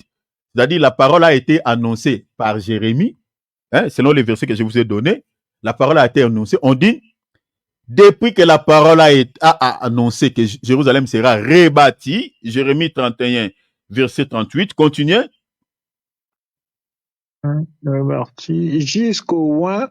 Jusqu'à loin, loin là, loin, jusqu'à loin, loin là, je vous avais dit ici, ce n'est pas le Seigneur Jésus-Christ, parce que dans le verset 25, nous avons des oins. Le premier oint dont on parle ici, je vous avais dit ici, c'était un étranger que le Seigneur avait utilisé, un roi étranger, un roi de Perse, qui s'appelait Cyrus. C'est celui-ci, ce monsieur que le Seigneur appelle ici oint. Selon quelle écriture? Les écritures que je vous avais fournies. Hein? Selon Ésaïe, chapitre combien? Ésaïe chapitre... Ésaïe chapitre 44, verset 28, Ésaïe 45, verset 1 à 3. Le Seigneur est en train de dire que Cyrus est mon berger. Vous voyez? Or là, j'ai dit jusqu'au conducteur. Or, un berger, c'est un conducteur. C'est ce monsieur ici, ce roi ici, que Dieu avait utilisé pour que l'Israël puisse rebâtir Jérusalem, rebâtir les temples, et puis puisse être quitté, sorti de la captivité, retourné dans sa terre.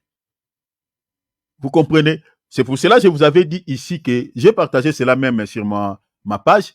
Mais bien aimé, il ne faut jamais sous-estimer quelqu'un. Parce que vous ne savez pas par qui le Seigneur peut passer pour te placer sur les rails de ta destinée, les chemins de ta destinée. Vous comprenez? Il faut être bon avec tout le monde. Il faut mener une vie paisible avec tout le monde. La Bible dit, autant que cela est possible, soyez en paix avec tous les hommes. C'est pour des raisons pareilles. Parce que Dieu peut utiliser n'importe qui pour te placer sur le chemin de ta destinée. Vous voyez? Il peut utiliser n'importe qui pour ton succès, pour ton élévation, pour ta bénédiction, pour ton mariage, pour ta guérison. Dieu peut se servir de toutes les personnes, soit bonnes ou mauvaises. La personne que Dieu utilise ici pour la délivrance d'Israël, pour que le temple soit rebâti, n'a rien à voir avec les Juifs, n'a rien à voir avec l'alliance que Dieu avait conclue avec les Juifs, n'a rien à voir avec les commandements. Il n'a rien à voir, ce monsieur. Un païen cru. Un païen tout à fait. Mais Dieu s'est servi de lui. Cher enfant de Dieu, ce n'est pas parce que tu es chrétien, l'autre n'est pas musulman, tu ne peux pas les saluer. Parce qu'il est occultiste et tu ne peux pas. Frère, Dieu peut utiliser même un sorcier pour ton bien. Dieu peut se servir d'un sorcier, peut se servir d'un occultiste, peut se servir d'un démon, peut se servir d'un Satan. Mais lisez la Bible, non? Vous savez que le diable fait un bon travail pour Dieu. Dieu, dans le ciel, la Bible dit, toutes les armées des cieux étaient devant lui. Une était à sa gauche, une à sa droite. Dieu dit, qui me séduira Akab, afin qu'il parte en guerre et qu'il meure? Qu'est-ce qu'Akab avait fait? Avait fait des choses abominables aux yeux de Dieu. Il a pris d'abord une femme étrangère interdite dans la loi. De deux, il a introduit des idoles en Israël. Le peuple a tourné le dos à Dieu à cause de ses rois. Il a fait de mauvaises choses. Et il ne voulait pas écouter Dieu. Il a tué les prophètes de Dieu. Vous connaissez l'histoire de ces rois. Si vous lisez 1 roi 17, vous allez comprendre. Et Dieu voulait maintenant tuer ces rois. Mais il dit, qui me tuera ces rois? C'est pour ça que nous disons toujours aux gens, Dieu n'agit jamais dans le mal, mais il se serve d'une main s'il veut faire le mal. Lui-même est Dieu. Faire le mal, nous faire le... Non, jamais. Dieu frappé par la mort quelqu'un, non. Mais il se sert de la main gauche. Parce que la Bible a dit toutes les armées de cieux étaient devant lui. L'une était à sa droite et l'une à sa gauche. L'armée qui était à sa droite, ça, ce sont les anges. Les anges saints. Mais l'armée, l'autre qui était à sa gauche, ça, ce sont des démons, des anges de chi. Hein, rappelez-vous, non, Matthieu chapitre 25. Ceux qui sont à sa gauche, c'est ceux qui sont bénis. Ce sont les brebis. Parce que les anges aussi sont des brebis de Dieu. Vous voyez, quand on dit brebis, brebis, c'est la nature de la sainteté, la nature de la pureté. Des brebis, des enfants de Dieu, la nature des enfants de Dieu. Maintenant, les boucs étaient à la droite. Les boucs, c'est l'image des païens et des démons. C'est là du côté gauche. Maintenant, la Bible a dit toutes les armées de cieux étaient devant lui. Il y avait une qui était à sa droite, une à sa gauche. Donc, ce qui était à sa gauche, c'est là où il y avait les anges dessus, c'est là où il y avait les diables. Parce que les diables aussi se présentent devant Dieu. Vous connaissez cela dans Job. Maintenant, il y a un esprit qui vient se présenter devant Dieu et dit, envoie-moi. Le Seigneur dit, tu feras comment pour les tuer? Il dit, je serai un esprit de mensonge dans la bouche de tous ces prophètes. Vous comprenez l'esprit des mensonges dans la Bible, on n'a qu'un seul esprit de mensonge. Jean chapitre 8, verset 44, c'est le diable. Donc celui qui s'est présenté dit, envoie-moi, c'était le diable. Et il a rendu un service à Dieu, un bon service. Le diable, Dieu peut utiliser n'importe qui pour ton bien. C'est pour cela, vivez en paix. Soyez en paix avec tous les hommes. Évitez les ennemis. Évitez de disputer avec les gens. Évitez de ruminer les gens dans les cœurs. Ton ennemi, là, la personne que tu vois comme ton ennemi qui te déteste, le Seigneur peut se servir de lui pour être un canal de bénédiction dans un domaine donné pour ta vie. Ici, Dieu se sert d'un roi qui n'avait rien à voir avec l'Israël pour leur délivrance. Et Dieu l'appelle oint. Il dit, il accomplira toute ma volonté. Je suis dans Ésaïe ici, chapitre 44, verset 28. Il dit, je dis à Cyrus, il est mon berger. Dieu l'appelle mon berger. Un étranger. Quelqu'un qui n'était pas suffi. Il dit, il accomplira toute ma volonté. Il dira de Jérusalem qu'elle soit rebâtie du temple et qu'il soit fondé. Vous voyez? Mais lui, il ne va pas prier là-bas. Hein. Il fait ça pour les Juifs, pour le bien des Juifs. Attention, dans le monde auquel nous vivons, menons une vie, mes bien-aimés, de paix avec tout le monde. Continuez, mon frère David. Il dit quoi? Jusqu'à oint. Maintenant, on dit quoi? Au conducteur. Au conducteur. C'est lui le berger, Cyrus. Il y a 7 semaines. Il y a 7 semaines. Donc, quand l'ange est en train de parler ici à Daniel, Daniel était à Babylone, hein, au royaume, c'est-à-dire Daniel était à Babylone, exactement, était à Babylone au royaume de... non, ce n'était pas à Babylone plutôt. C'était au royaume des Pex. Parce que Nebuchadnezzar était déjà décédé, il était déjà passé. Nebuchadnezzar était passé parce que c'est lui qui l'avait succédé, c'était son fils qui s'appelait Belshazzar. Et son fils n'avait pas la crainte du nom du Seigneur. Le Seigneur avait prophétisé par la bouche de Daniel qu'il sera mort. Et il était mort. Et c'est le Perse et le Mède qui avaient récupéré le pouvoir. Donc Daniel a vécu dans ces deux royaumes, dans ces deux temps. Il a vécu dans les temps où Nebuchadnezzar était roi, vous voyez, de Babylone, de tous les royaumes de la terre. Et il a vécu aussi au temps des Mèdes et des Perses. Vous voyez, quand Cyrus, parce que Cyrus était le roi des Perses et Darius était le roi des Mèdes. Alors, quand l'ange est en train de parler, de s'adresser, de parler de ces choses à Daniel, c'était au temps où les Perses étaient, au temps où les Perses avaient récupéré les rênes de toute la terre. C'était le royaume des Perses et des Mèdes. Donc, c'était au temps de ce roi qui s'appelait Cyrus. Si vous lisez d'autres textes, c'était, je crois, au troisième ou aux premières années. Au troisième année, si je m'abuse. Je crois, on va lire, regardez, c'était au troisième année. Regardez, je suis dans Daniel chapitre 10, verset 1. La Bible a dit, la troisième année de Cyrus, roi des Perses, une parole me fit révéler à Daniel. Vous voyez? Donc c'était à cette année-là. Alors, la Bible a dit, je suis allé là-bas pour nous révéler quelque chose. C'est-à-dire, depuis la parole a annoncé, Jérémie avait libéré la parole que Jérusalem sera rebâtie. La Bible a dit jusqu'à Cyrus, parce que c'est lui le oint. La Bible a dit il y a 7 semaines. Donc vous comprenez que il y avait déjà 7 semaines quand l'ange parlait à Daniel, 7 semaines étaient déjà écoulées, passées. Maintenant, allons-y maintenant, la suite, on dit quoi? Dans 70 semaines. Maintenant, il y a point virgule. La Bible a dit maintenant, l'ange maintenant prend un autre, il récupère encore un autre chiffre. Il dit, dans 62 semaines, qu'est-ce qui va se passer? Les places et les fosses seront rebâties. Donc, au milieu des 62 semaines, parce que cette semaine est déjà passée, maintenant, il y a encore 62 semaines. Dans 62 semaines, il y a des choses aussi qui vont se dérouler. L'ange dit, les fosses et les places seront rétablies. En d'autres termes, seront restaurées. Mais seront restaurées dans quel moment? Mais en des temps.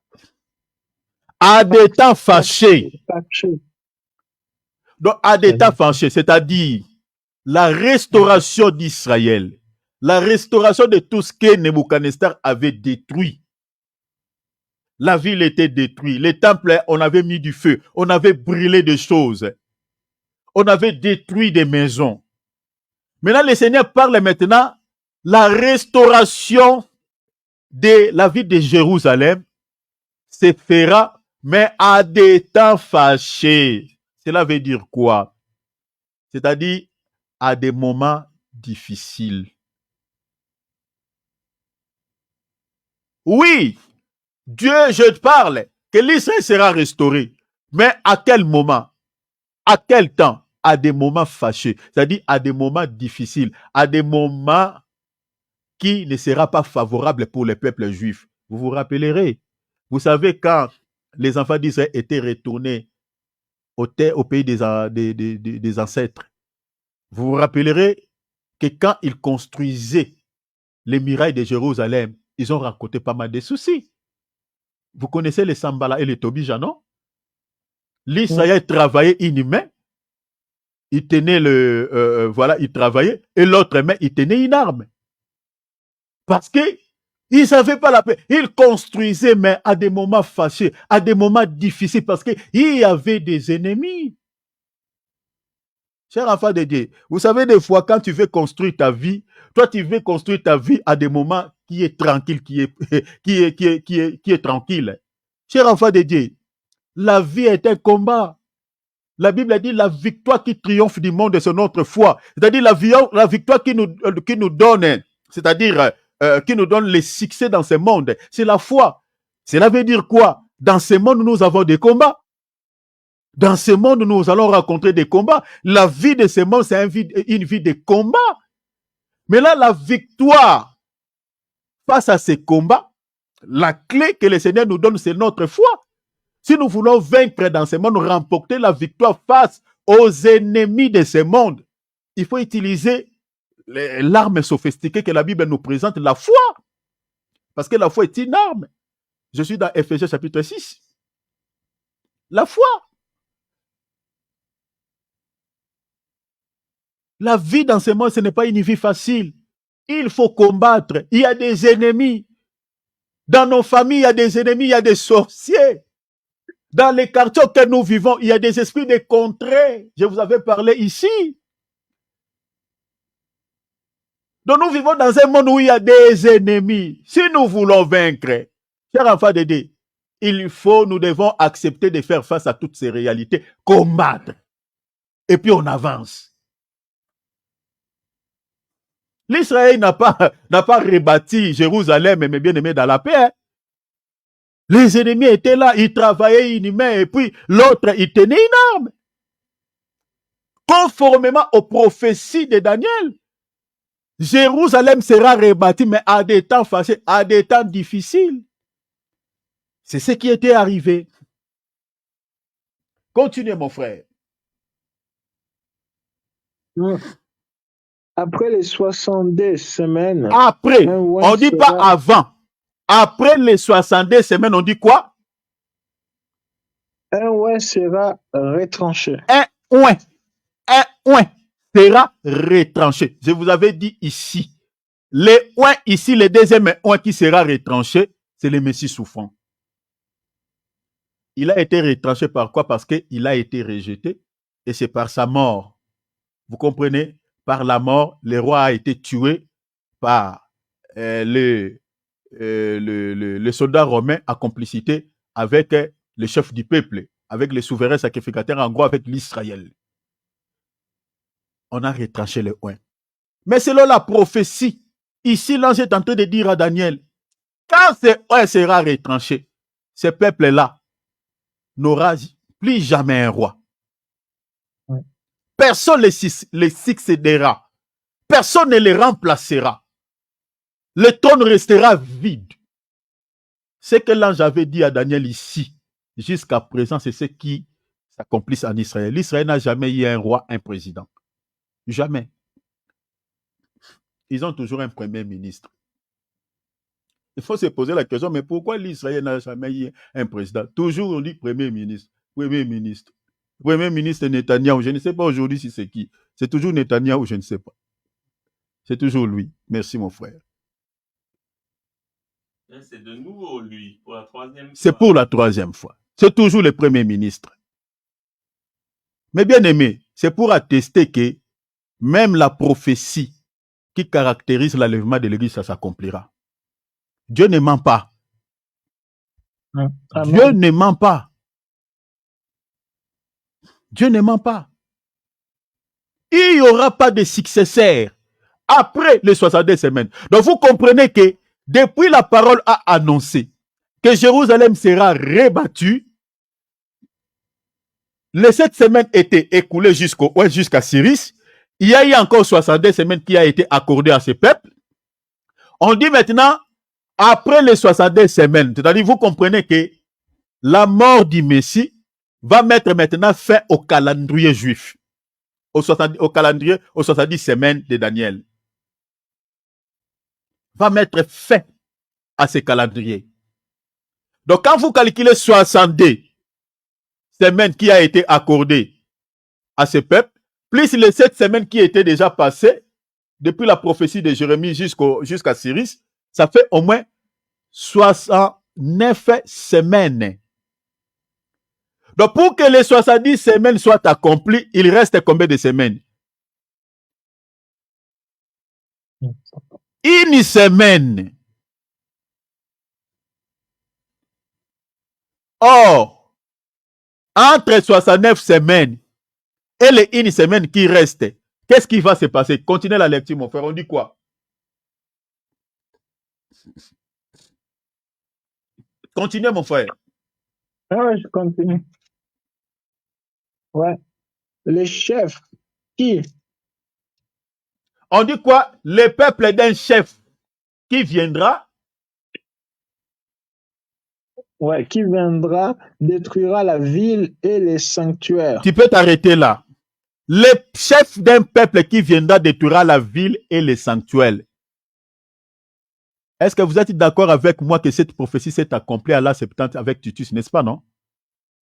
Parce que le roi est retranché, n'est-ce pas? Vous voyez ce mouvement? Le roi part. Maintenant, la Bible a dit, il y a un chef du peuple qui vient, il détruit la ville, il détruit les sanctuaires. Cette prophétie s'est accomplie à la Septante avec l'empereur Titus. Vous voyez? Donc, chers enfants de Dieu, maintenant, ces choses, il y a beaucoup des enfants de Dieu qui ne savent pas, il y a des prophéties qui se sont accomplies. De tel que nous sommes là, il y a bien des prophéties qui sont en train de s'accomplir et beaucoup de chrétiens se laissent traîner dans des distractions. Ils croient que ce monde va continuer toujours comme ça. Ceux qui dorment continuent à dormir comme les 5 vierges folles. Cela est accompli à la 70, la 130, la 135. Maintenant, on dit quoi? Continuez, mon frère. Verset 27. Il fera une solide alliance. Il fera une solide alliance avec plusieurs pendant une semaine. Maintenant, ici, on dit il fera une solide alliance. Il est là, c'est Israël. Va se mêler dans une alliance avec plusieurs nations. Comment? Pourquoi? Continuez. Et durant la moitié de la semaine. C'est-à-dire la moitié de la semaine, vous comprenez déjà que quand on dit une semaine, ça veut 7 ans. Hein? Une semaine, 7 ans. La moitié de la semaine, c'est 3 ans et demi. J'avais tantôt dit par rapport à ça, que quand l'Antichrist viendra, les 3 ans, la première moitié de la semaine, il va se lier avec l'Israël par une alliance. Pourquoi l'Israël va accomplir une alliance avec l'Antichrist? L'Israël prendra ce Messie comme étant un Messie qui l'entendait.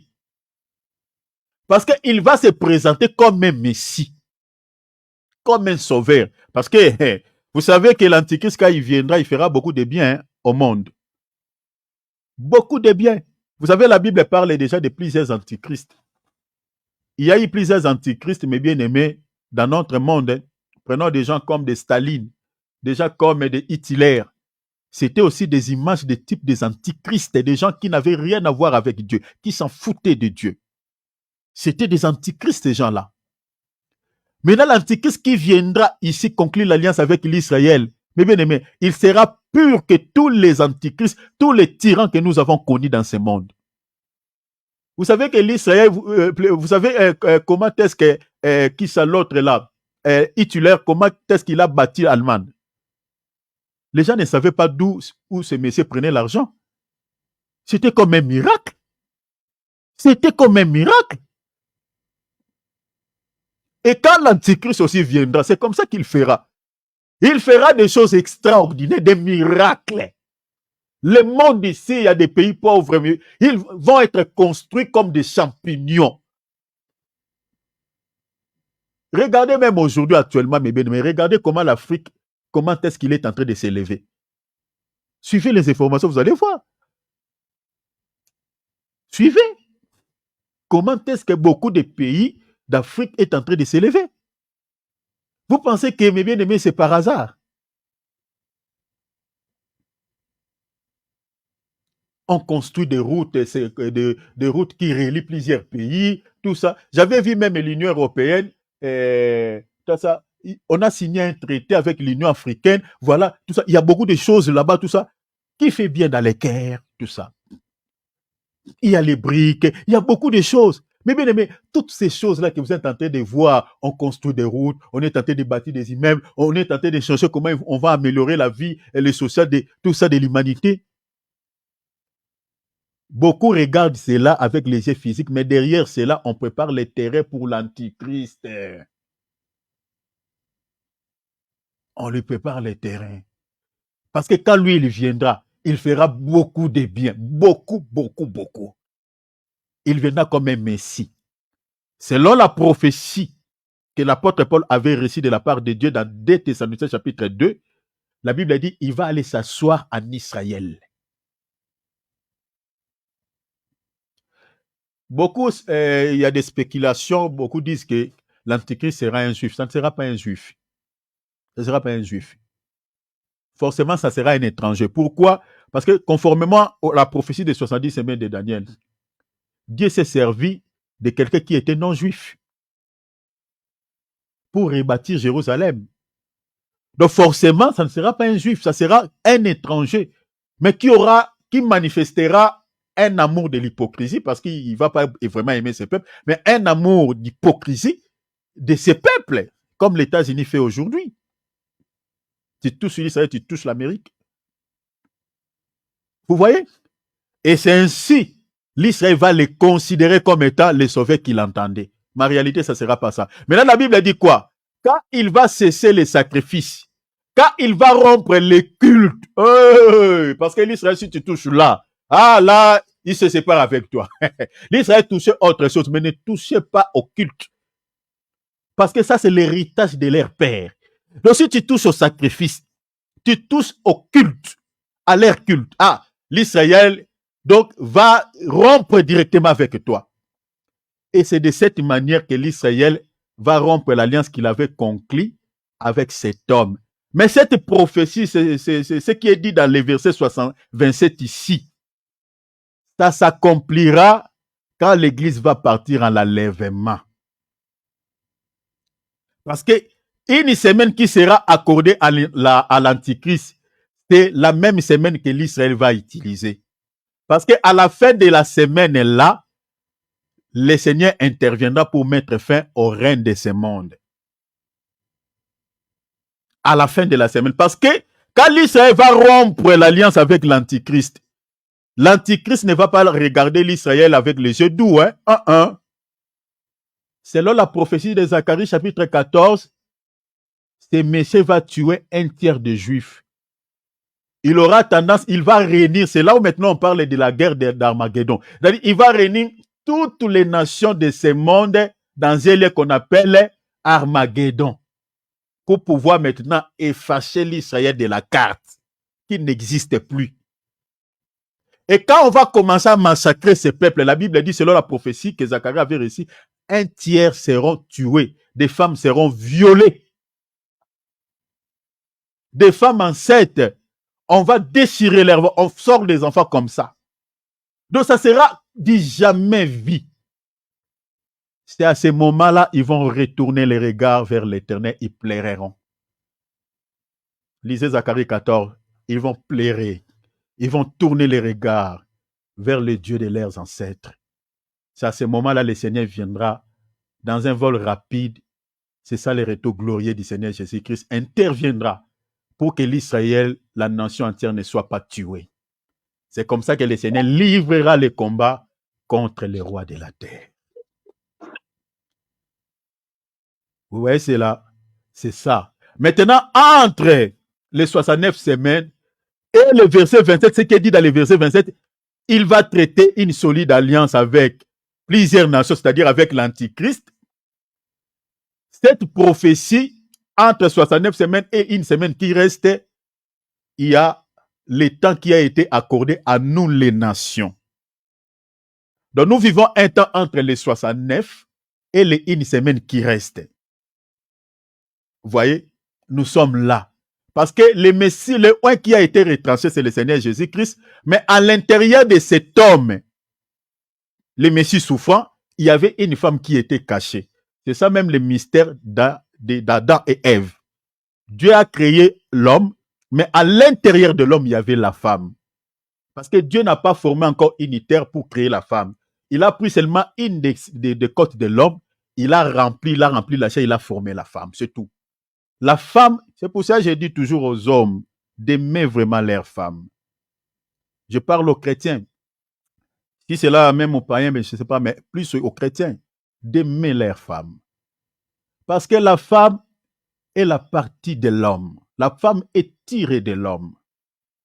Regardez, si vous lisez Éphésiens chapitre 5, vous allez voir comment l'apôtre Paul explique l'amour du Seigneur vis-à-vis de son épouse. Et il prend cet exemple, il explique maintenant à nous. Il dit, c'est livré pour elle. Il l'a sanctifié. Vous voyez, C'est comme ça aussi que les hommes chrétiens doivent entretenir aussi leurs femmes. L'aimer, prendre soin d'eux. Vous voyez, un chrétien qui maltraite sa femme, c'est un chrétien qui n'a pas compris les Écritures, qui n'a pas compris la parole. Et je ne crois même pas qu'il sera sauvé. Parce que Christ est notre modèle. Si Christ s'est livré pour sa femme, qui est l'Église, il a pris soin de sa femme. La Bible a dit, il les purifie, il enlève les scories. Il est en train de faire tout jusqu'à ce que sa femme atteigne la perfection. Mais à combien plus forte raison dans la chair comme ça? Parce que l'évangile peut être prêché dans la révélation, dans l'esprit, et puis on peut descendre dans la doctrine. Dans la doctrine de manière pragmatique, pourquoi les hommes chrétiens ne peuvent pas faire comme Christ à leurs femmes? Aimer leurs femmes comme Christ a aimé l'Église. Faire tout pour que leurs femmes connaissent le Seigneur. Aimer le Seigneur. Parce qu'aujourd'hui, c'est compliqué, bien que ce n'est pas dans notre sujet. La femme était cachée dans le Seigneur. C'est à la croix que l'Église est née. Et j'avais tantôt dit que les prophètes n'avaient pas vu l'Église. On parlait du Messie, mais à l'intérieur d'Adam, il y avait Ève qui était cachée, qui était l'Église. Et c'est l'Église qui a mis, qui a arrêté, au fait, la marche de ce calendrier de 70 semaines de Daniel, vous voyez, jusqu'à un temps. Et pour ça, j'ai dit que nous avons réussi le temps. Depuis l'Empire babylonien, depuis le temps où Dieu avait livré l'Israël entre les mains des nations, c'était déjà le temps des nations qui avait commencé déjà à ce moment-là. Mais ce temps, au moment où nous sommes en train de dire, est en train de s'étendre vers sa fin. La fin des temps commence depuis la venue du Saint-Esprit. Je suis dans Actes chapitre 2. Pierre l'a dit dans sa bouche. C'est ça ce qu'il a dit les prophètes Joël. Dans les derniers jours, je vous avais dit ici, quand vous voyez les expressions derniers jours, à ces temps-là, à la dernière ère, en ces jours-là, ce sont des expressions qui expliquent seulement la fin des temps. Dans les derniers jours, vos fils, vos filles prophétiseront. Donc Pierre était en train de dire aux gens qui l'écoutaient, qui les entendaient, que les derniers temps de l'Église commencent maintenant là. L'attente qui a été accordée aux nations commence au moment où je parle, au moment où le Saint-Esprit est descendu. C'était déjà la fin. Maintenant, calculez. Donc on peut dire que depuis l'an 0, parce qu'on commence à compter depuis la naissance de Christ, son départ. Donc on peut dire le temps où les apôtres avaient reçu le Saint-Esprit, on peut dire depuis l'an 0 jusqu'à aujourd'hui. Combien de temps s'est écoulé? Parce que j'avais dit que la fin des temps, c'est une période. Ce n'est pas un événement ponctuel, ce n'est pas un événement précis. Que voilà, il y a telle chose qui va se passer à tel temps. Non, c'est une période. J'avais évoqué l'écriture de la Genèse, chapitre 6, verset 13. Dieu a dit à Noé, la fin de toute chose est arrêtée. La fin de toute chose est arrêtée.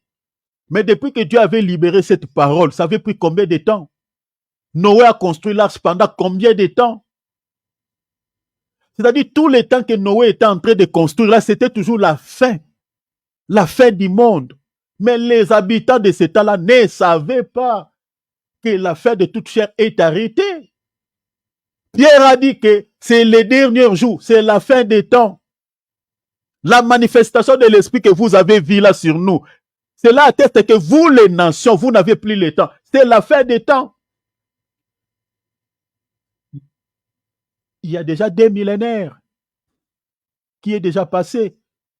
On est toujours dans cette période. Et pensez-vous qu'il y a encore des temps? Plus de des millénaires passés, il y a toujours le temps. Vous croyez à cela? Il n'y a plus de temps. L'enlèvement de l'Église peut intervenir à n'importe quel moment. Les signes majeurs que les prophètes nous ont donnés, comme je l'ai dit, et je les réitère, c'est le retour du peuple juif au pays des ancêtres. Ça, c'est un signe majeur. Parce qu'avant que les messies régnants ne viennent, retourne pour pouvoir régner sur son peuple, sur la terre, la Bible dit comme signe, ce que vous allez voir, vous verrez que ce peuple qui était dispersé retournait. Depuis que l'Israël est retourné dans sa terre, il y a combien de temps qui est passé? Sommes-nous véritablement au temps de la fin où il y a encore du temps? Vous ne voyez pas que l'enlèvement de l'Église peut intervenir à n'importe quel moment? Est-ce qu'il y a encore le temps de se laisser traîner dans des bêtises? Garder encore les rancœurs? Garder encore des péchés chéris? Garder encore la rancune?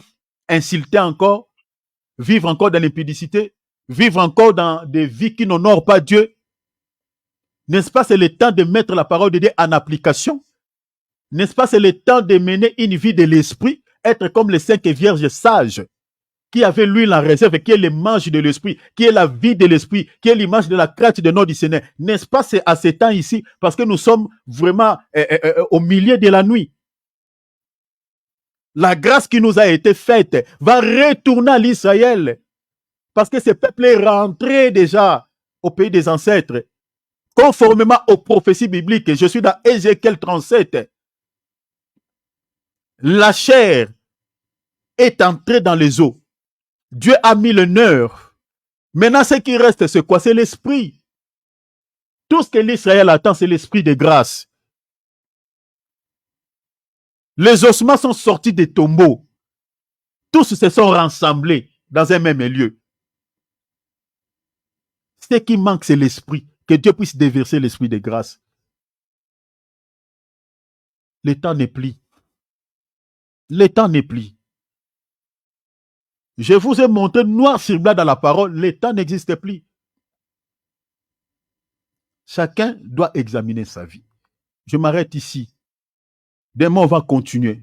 Je vous parlerai parce que j'ai pensé toucher sur la répercussion engendrée par les refus du Messie. Je toucherai cela parce que je suis en train de marcher mollo pour que nous comprenions les temps auxquels nous vivons. Je vous prie que ces messages ne vous fassent pas peur. Si tu as peur, c'est que tu ne marches pas dans la crainte de notre Seigneur. Un enfant de Dieu qui a la crainte de Dieu, ces messages doit lui préparer, mais ne lui fera pas peur. Doit lui préparer. Parce que moi, personnellement, on est fatigué de ce monde. Voyant tout ce qui se passe dans ce monde. Chers enfants de Dieu, si vraiment chacun pouvait connaître les chemins par lesquels il pouvait prendre pour aller au ciel, en tout cas, moi, je pouvais être parmi ces gens-là. Je commence déjà à aller moi-même. Mais comme c'est le Messie qui viendra nous prendre, donc on l'entend. Chacun pouvait déjà tracer à sa manière. Hein? Nous allons prier. Alléluia. Ouvrons nos micros. Ouvrons nos micros, nous allons prier.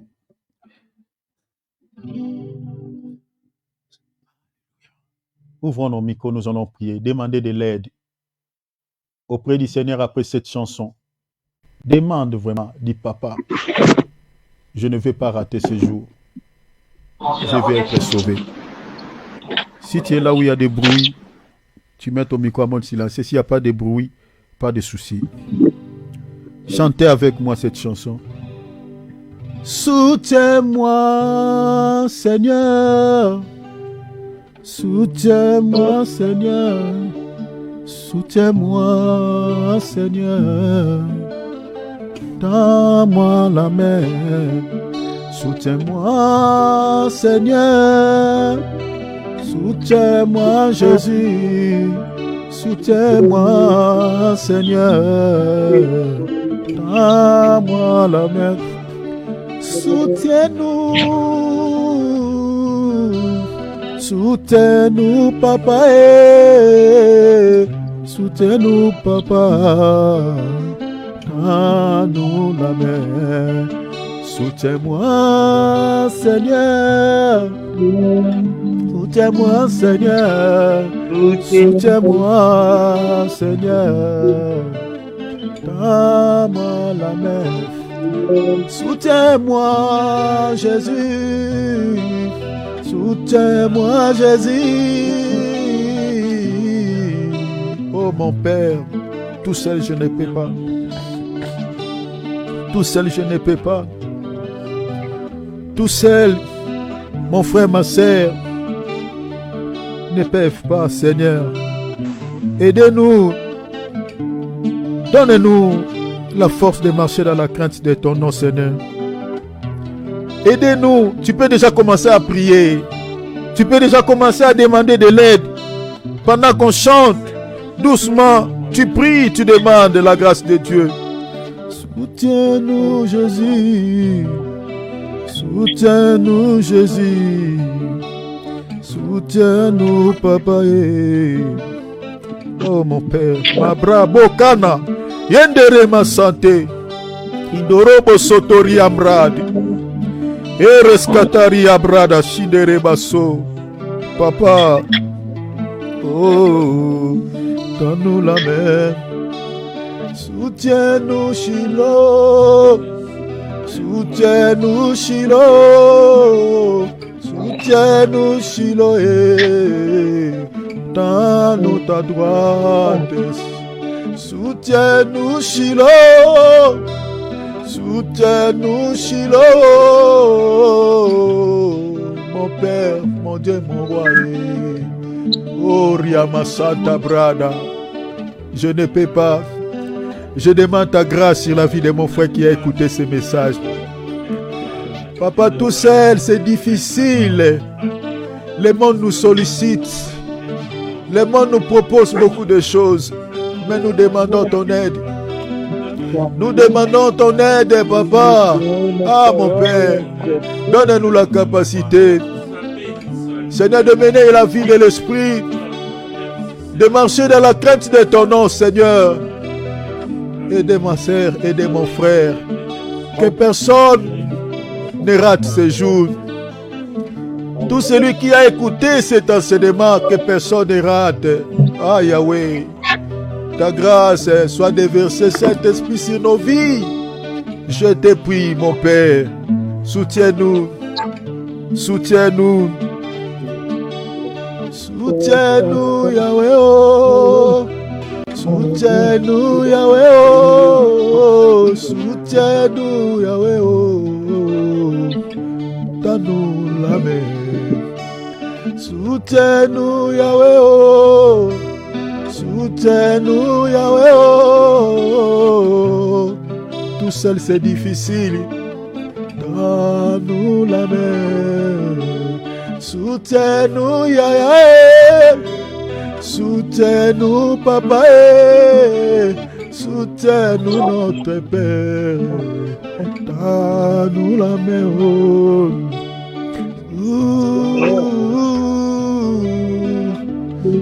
Oh, oh, oh, oh, mon Dieu, donne-nous la main. Donne-nous la force de marcher dans la crainte de ton nom, Papa. Aidez chacun, Seigneur, à mener une vie de sainteté. Papa, sauve-nous. Sauve-nous. Sauve-nous. Nous sommes faibles. Seigneur, personne ne peut vivre ta parole si tu ne lui donnes pas la capacité. Personne ne peut marcher dans une vie qui te plaît si tu ne lui donnes pas, Seigneur, les capacités. Miséricorde, Jésus-Christ. Donne à mon frère, donne à ma soeur la capacité. Pardon, Papa. Ce que nous sommes en train de partager, nous voulons être sauvés. Miséricorde, Père, s'il te plaît. Je te prie, mon Père. Merci, Papa, je crois. Mabrakata robo shelere bashi. Soutiens-nous, Shiloh.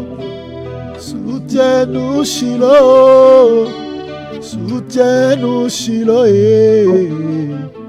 Donne-nous la main. Soutiens-nous, Shiloh. Soutiens-nous, Shiloh. Oh, Papa, donne-nous la main. Remettons cette soirée entre les mains du Seigneur.